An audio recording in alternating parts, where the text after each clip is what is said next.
که یه هرم انگار وجود داره برای هر کاری و در قعر اون هرم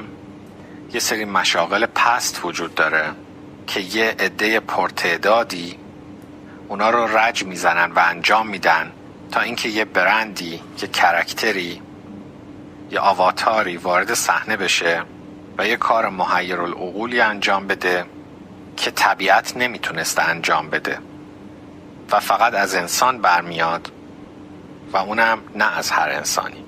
البته دوستان اگه یه خورده فکر بکنیم به نظرم میاد در تمام جوامع پیش از مدرنیته یه درجه ای از آمادگی رو هنرمند استادکار خودش انجام میداده. مثلا اگه درست یادم باشه خیلی از نوازنده های بزرگ سازشون رو خودشون میساختن، یا حتی بومی های آمریکا مثلا تیر و کمانشون رو یه شکارچی بزرگ خودش باید درست میکرده و حتی بعد از اون وقتی که اروپایی‌ها وارد میشن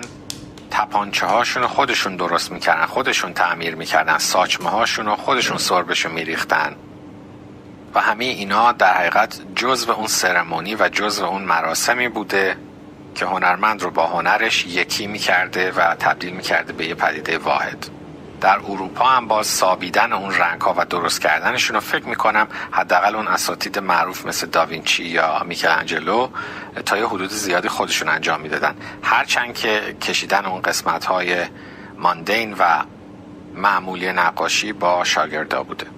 یکی از وظایف استاد ذهن در تمام مراحل همینجور که شاگردش بهتر و بهتر میشه اینه که از مغرور شدن شاگردش جلوگیری بکنه و خیلی ملایم انگار که داره یه مسئله کوچیکی رو تذکر میده مدام یاد شاگردش بندازه که تحت تأثیر خودش قرار نگیره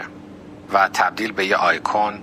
یا یه بت برای خودش نشه، خودش جلوی پیشرفت خودش رو نگیره. و ما میدونیم که این پدیده در غرب خیلی شایعه. ما یه چیزی داریم در روانشناسی که حتی نویسنده ها میرن و